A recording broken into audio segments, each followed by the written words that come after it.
Bom, a nossa imersão analítica de hoje começa com um documento bem direto ao ponto. Ele se chama Oito Fundamentos do Pensamento Crítico. Uhum. E é um material super interessante, né? Demais. E a missão aqui não é simplesmente, definir um jargão corporativo que as pessoas adoram colocar no currículo. Sabe, a gente quer entender algo muito mais urgente. Com certeza. Até porque o material base que a gente analisou descreve a falta dessa habilidade específica como uma alternativa assustadora. Assustador, exato. E para ilustrar o porquê disso, quem nos ouve pode pensar no processo de tomar uma grande decisão como o uso de um aplicativo de GPS. Ah, essa analogia é ótima. Né? A gente coloca o destino lá, o sistema calcula a rota mais rápida, desvia do trânsito e traça aquela linha azul brilhante na tela. E a nossa expectativa mental é de precisão total, não tem erro. Isso. O problema é que, em reuniões para definir contratações cruciais ou na hora de alocar milhões num negócio novo, esse GPS costuma perder o sinal. O mapa vira um borrão cinza completo. Totalmente. Tomar decisões no escuro é exatamente essa alternativa assustadora que o texto fala. Eu fiquei bem intrigada com isso. E essa imagem do GPS sem sinal, ela captura perfeitamente, sabe, o caos do raciocínio reativo. O que o nosso material-fonte propõe é que o pensamento crítico funciona como um verdadeiro mecanismo de navegação interna. Uhum. E não como um enfeite, né? Exato. Frequentemente, a cultura corporativa trata essa habilidade como um mero enfeite intelectual, tipo um bônus de genialidade. Contudo, o texto é categórico ao posicionar isso como um mecanismo de defesa primordial. Uma blindagem, basicamente. Isso. A principal blindagem contra o excesso de informações fragmentadas e contra aquela sedução das decisões impulsivas que a gente toma quando o mapa mental desaparece. Faz todo sentido. Mas, para evitar esse borrão cinza, a gente precisa estabelecer uma definição rigorosa logo de cara, antes de tentar identificar quem possui ou não essa habilidade. Passo fundamental. O que o texto diz sobre isso? Então, o texto define o pensamento crítico como um, aspas, pensamento autodisciplinado. É a tentativa de raciocinar no mais alto nível de qualidade possível e, um ponto crucial destacado no documento, de uma forma justa. Essa palavra é forte, né? Justa. Muito. E essa exigência de autodisciplina me chama muito a atenção, porque implica que o estado natural e relaxado do nosso cérebro talvez seja o oposto disso. A mente humana parece que quer sempre seguir o caminho de menor resistência. Com certeza. A gente quer aceitar a primeira resposta reconfortante que surge na frente. Exatamente, a gente tem preguiça, né? A economia de energia cognitiva é tipo o padrão de fábrica da biologia humana. O pensamento indisciplinado simplesmente agarra a primeira impressão ou a emoção mais forte e, bum, transforma numa conclusão. Uhum. Sem filtro nenhum. Sem filtro. Em contraste, o documento descreve que o pensador crítico usa conceitos estruturados para analisar, avaliar e melhorar o próprio pensamento continuamente. É um trabalho ativo, então. Totalmente ativo. É um estado de vigilância sobre o próprio funcionamento mental, o que exige um esforço deliberado para não ceder a essa preguiça intelectual. Pois é. E o material detalha que essa vigilância busca por exatidão, precisão, clareza, relevância, profundidade, amplitude, significado, lógica e justiça. É muita coisa. É uma lista de peso. Sim. E, lendo essa lista, a imagem mais forte que me vem à mente, não é a de um filósofo numa montanha meditando, sabe? Não. Qual é a imagem, então? É a de um departamento rigoroso de controle de qualidade, operando dentro de uma fábrica. Ah, interessante. Se os pensamentos crus não passam no teste de relevância e lógica desse inspetor interno, eles simplesmente não deveriam ser despachados para a linha de produção das nossas ações e das nossas falas. Nossa, o conceito do controle de qualidade traduz muito bem a mecânica da coisa. E o aspecto da justiça ou imparcialidade que o texto enfatiza funciona como a auditora externa dessa fábrica. Exato, não pode ter fraude. Pois é, não basta que a linha de montagem mental seja rápida ou internamente consistente. Ela não pode, de jeito nenhum, estar operando com base em favoritismos em relação às próprias ideias. O famoso viés de confirmação, né? Ele mesmo. E o documento aponta que a ausência dessa auditoria rigorosa é sentida de forma bem mais devastadora na resolução de problemas complexos. Eles citam especificamente a contratação de pessoas e o direcionamento de investimentos empresariais. E a alternativa a ter esse inspetor de qualidade barrando produtos defeituosos é tomar decisões que afetam a subsistência de dezenas de famílias ou o futuro de uma corporação inteira com base na simpatia pelo tom de voz de um candidato, sabe? Ou pela empolgação gerada por uma manchete de notícias tipo no calor do momento. Exatamente. Isso explica demais a escolha da palavra assustadora pelo autor. É o equivalente a dirigir uma carreta em alta velocidade de olhos vendados. Confiando só na intuição. Um perigo. Total.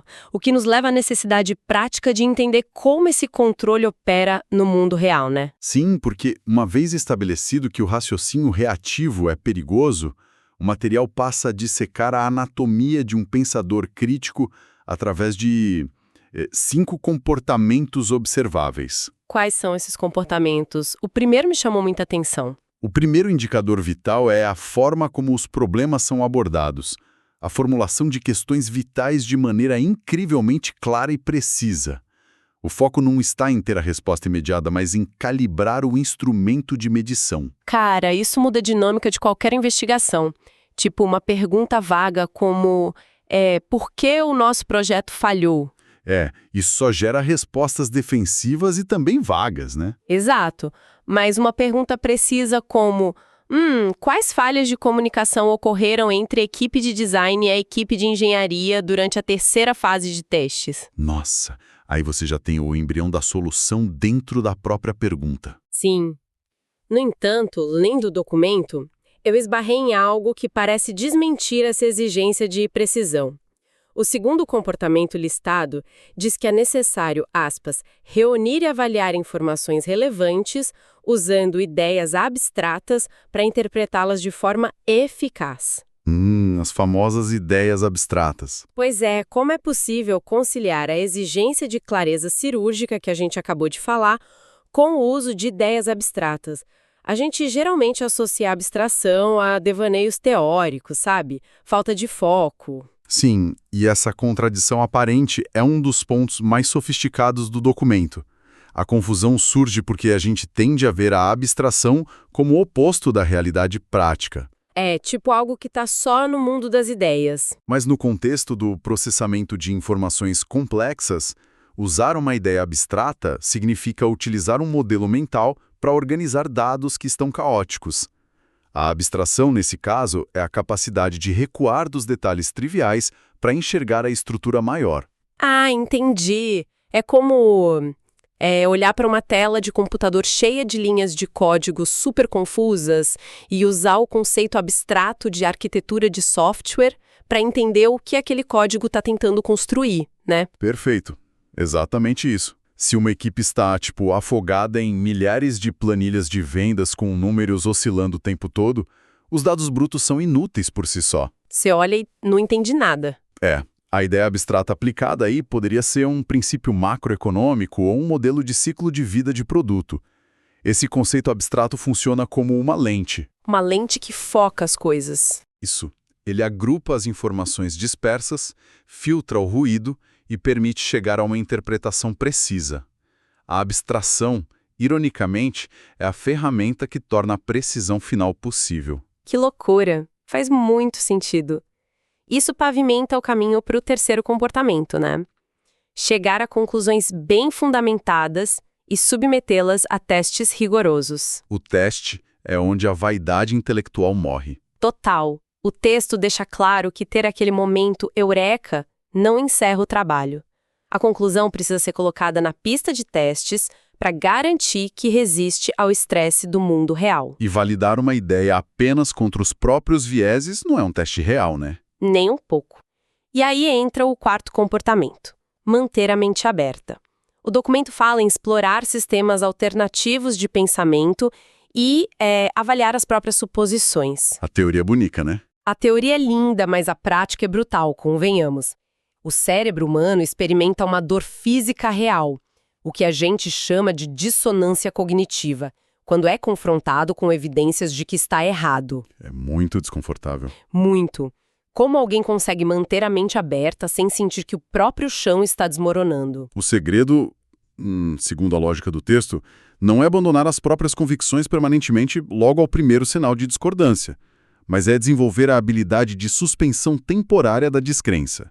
Suspensão temporária da descrença? Como assim? Manter a mente aberta envolve habitar o sistema de crenças do outro lado apenas pelo tempo suficiente para entender a engenharia reversa daquela conclusão, sabe? Ah, tipo um visitante na mente do outro. Isso. O pensador crítico investiga como premissas diferentes geram resultados diferentes, sem a necessidade imediata de concordar com elas. É uma simulação mental. Entendi. Isso protege a pessoa do choque emocional de estar errada, né? Exatamente. Trata o pensamento alternativo como um objeto de estudo, não como uma ameaça pessoal. Incrível. E toda essa ginástica mental interna deságua no quinto comportamento, a comunicação eficaz. O documento pontua que o objetivo de processar tudo isso é gerar soluções aceitáveis para muitos, se não para todos, diante de problemas complexos. Porque de nada adianta o inspetor de qualidade interno aprovar uma ideia brilhante se o maquinário de comunicação não consegue empacotar e distribuir essa ideia. Né? De forma que o resto da fábrica entenda e adote a solução. A comunicação é a ponte obrigatória. Um raciocínio irretocável que falha em persuadir ou em se fazer compreendido tem o mesmo impacto prático de um raciocínio medíocre. Ou seja, zero impacto. Zero. O texto posiciona a comunicação não como um talento da oratória, mas como a etapa final da resolução de um problema. Certo. Agora, conhecendo esses 5 comportamentos, que formam a carcaça visível da máquina, a gente precisa abrir o capô. Vamos olhar o motor. Quais são as engrenagens que fornecem a força motriz para levantar questões, abstrair, testar e comunicar? O material descreve 4 habilidades intrínsecas, o tal do motor interno. As 2 primeiras andam de mãos dadas, que são curiosidade e criatividade. E como o texto define as duas? A curiosidade é definida como a vontade incessante de buscar evidências, e a criatividade como a capacidade de combinar ideias existentes para forjar novos pensamentos. Olha, o agrupamento dessas duas características faz todo o sentido do ponto de vista cognitivo, sabia? Sério? Por quê? A curiosidade opera como a fase de mineração. É o instinto de escavar dados além da superfície óbvia. E a criatividade? A criatividade opera como a metalúrgica. Ela derrete essas informações aparentemente desconectadas e as forja em uma liga totalmente nova. O documento sugere que, sem a alimentação contínua gerada pela curiosidade, a criatividade seca. É seca. Ela se torna estéril, limitando-se a reciclar as mesmas soluções antigas para problemas novos. E para evitar que essa criatividade crie, delírios totais, entra a terceira habilidade, o ceticismo. Ah, essa palavra assusta muita gente. Pois é, mas o texto qualifica como uma atitude de questionamento saudável sobre novas informações para evitar acreditar cegamente no que é apresentado. É importante focar muito na palavra saudável. Porque ceticismo extremo não ajuda, né? Nem um pouco. O ceticismo paralisante, onde tudo é uma farsa e nenhuma evidência é suficiente, não é pensamento crítico. É só cinismo disfarçado de inteligência.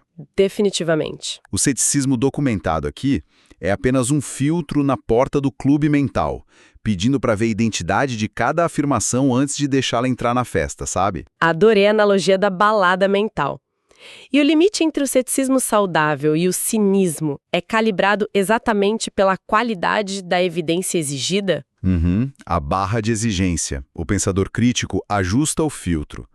Afirmações extraordinárias exigem evidências proporcionais, enquanto fatos triviais exigem menos carga probatória. É puramente uma gestão de energia. Sensacional. O que nos joga diretamente na quarta e mais difícil habilidade desse motor, a humildade. O documento define isso não como um traço de personalidade dócil, mas como a capacidade prática de admitir que as próprias opiniões estão erradas diante de novas evidências convincentes. Que é onde a maioria tropeça. E eu diria que quase todo mundo. Eu gosto de expandir aquela nossa analogia tecnológica aqui. A humildade não é tipo abaixar a cabeça numa reunião para parecer bonzinho. É executar uma atualização de software no cérebro. Atualização de software, excelente. Para instalar a versão mais recente e segura de um programa, o sistema precisa primeiro admitir que a versão anterior se tornou obsoleta, né? Ou insegura. Ou insegura. Não tem como rodar os dados mais precisos do presente se a pessoa se recusa a desinstalar as certezas falhas do passado. É impossível. Mas, sendo bem realista, o ambiente corporativo e social costuma punir severamente quem admite o erro. A cultura recompensa aquela confiança inabalável, mesmo quando é totalmente infundada. Nossa, e essa dinâmica cultural é o maior gargalo para a aplicação dos princípios descritos no texto. Organizações que punem a humildade intelectual acabam forçando seus colaboradores a defenderem sistemas operacionais obsoletos até o ponto de ruptura. E aí a empresa quebra. Exato. O que o material argumenta nas entrelinhas é que a falta de humildade paralisa todas as outras peças do motor. Sem a capacidade de assumir o erro, o ceticismo se transforma numa arma usada apenas para destruir os argumentos alheios, blindando as próprias crenças. Vira um ataque, né? Vira. A curiosidade morre sob a ilusão da onisciência, tipo, eu já sei de tudo. E a criatividade seca por falta de espaço para o novo. A humildade é permissão estrutural para o aprendizado contínuo. Genial. Bom, tendo dissecado toda essa teoria fascinante, analogia da fábrica, ou atualização de software, motor interno, a grande barreira, é a aplicação diária. Como que alguém pega essas engrenagens e usa na realidade acelerada de um dia de trabalho? O documento nos fornece um roteiro tático bem prático. Um interrogatório estruturado, usando 6 perguntas fundamentais da investigação jornalística: quem, o que, onde, quando, por quê e como. O feijão com arroz bem feito. Exatamente. Para entender a força disso, vamos aplicar essa estrutura a um cenário hipotético, porém bem comum. Imagina que um executivo de uma empresa parceira afirma com muita convicção que uma nova tecnologia recém-lançada no mercado vai tornar toda a linha de produtos atual obsoleta em 6 meses. E que é vital investir milhões imediatamente. Imediatamente. Isso não te soa familiar? Demais. Esse é o cenário perfeito da alternativa assustadora, onde a pressa e o medo impulsionam a decisão, sabe? Aplicar o interrogatório do documento freia essa inércia. E como começa? A primeira pergunta é o quem. Quem está fazendo a afirmação? Avaliar a fonte não é um ataque pessoal, mas uma calibração de confiabilidade. Tipo o histórico da pessoa? Isso. Esse executivo tem histórico de acertar previsões tecnológicas. Ele representa uma empresa que, por acaso, lucra diretamente com a venda dessa nova tecnologia. Conflito de interesses gritante às vezes. Exato. O nível inicial de ceticismo do inspetor de qualidade mental aumenta ou diminui com base no mensageiro. Logo depois vem o quê? O que exatamente foi dito? Essa afirmação de que tudo ficará obsoleto em 6 meses é suportada por dados de mercado ou é apenas uma extrapolação baseada em entusiasmo puro? Que acontece muito. Muito. O texto nos obriga a procurar ativamente o que foi deixado de fora da narrativa. Talvez a nova tecnologia custe 10 vezes mais. Um detalhe bem crucial que, não foi mencionado, né? Detalhe bobo, né? Pois é. Mas os 2 pontos seguintes do interrogatório são os que revelam a verdadeira sofisticação dessa ferramenta, na minha opinião. O onde e o quando. É intrigante que a geografia e o tempo de uma declaração sejam tratados como dados tão críticos quanto os próprios números. Porque o espaço e o tempo formam aquele contexto invisível que, frequentemente dita a verdadeira intenção de uma mensagem. Pensando no onde, se esse executivo faz essa declaração apocalíptica apenas a portas fechadas, num jantar, sem a presença dos engenheiros técnicos que poderiam refutar a ideia... A informação carrega um certo peso de manipulação aí. Totalmente. E, em contrapartida, se ele apresenta a mesma afirmação numa conferência pública do setor, submetendo a tese ao escrutínio de concorrentes e especialistas, aí sim o peso probatório ganha credibilidade. O local da fala indica a disposição da fonte de enfrentar o contraditório. É verdade, a disposição para ser contestado altera absolutamente tudo. E o fator quando? O tempo também conta uma história paralela, né? O momento temporal frequentemente expõe os motivos ocultos. Se a declaração é feita na exata semana em que a empresa dele inicia uma rodada de captação de investimentos, por exemplo. Ah, o famoso timing perfeito. Pois é, quando alerta para o fato de que a previsão sombria pode ser só uma estratégia de marketing desenhada para criar senso de urgência e não uma análise imparcial do mercado. Separar o evento do cronograma de interesses é um pilar do pensamento disciplinado. Detetives do cotidiano, né? E aí a gente completa o interrogatório com as perguntas finais. Por quê e como? Por que a afirmação foi feita daquela maneira? Houve uma explicação lógica do raciocínio? Ou apenas a intenção de espalhar o pânico competitivo na galera? E o como foca no veículo e na emoção da mensagem, né? Exato. O documento exige que se separe o tom de voz dos fatos reais. Se a mensagem for entregue com um senso de urgência ofegante e apelos emocionais sobre o medo de ficar para trás, o inspetor de qualidade interno precisa, acender a luz vermelha na hora. É o alerta máximo. É preciso limpar a embalagem emocional para conseguir enxergar os dados frios contidos lá dentro. A genialidade dessa lista simples de 6 passos é que ela impede a passividade intelectual. Na era da sobrecarga de informações, onde a indignação e o medo são as moedas que compram a nossa atenção, aplicar sistematicamente o quem, o que, onde, quando, por que e como funciona, como uma destilaria mental. Uma destilaria, adorei! Sim, o processo remove as toxinas da manipulação, tira os vieses ocultos e aquele pânico induzido, deixando apenas os fatos destilados que servem como base para uma tomada de decisão realmente sustentada. E isso nos traz de volta à missão original de não dirigir vendado. Vamos amarrar os conceitos que a nossa análise detalhou hoje. Vamos lá. Vimos que essa habilidade exige um esforço deliberado para combater a inércia da mente.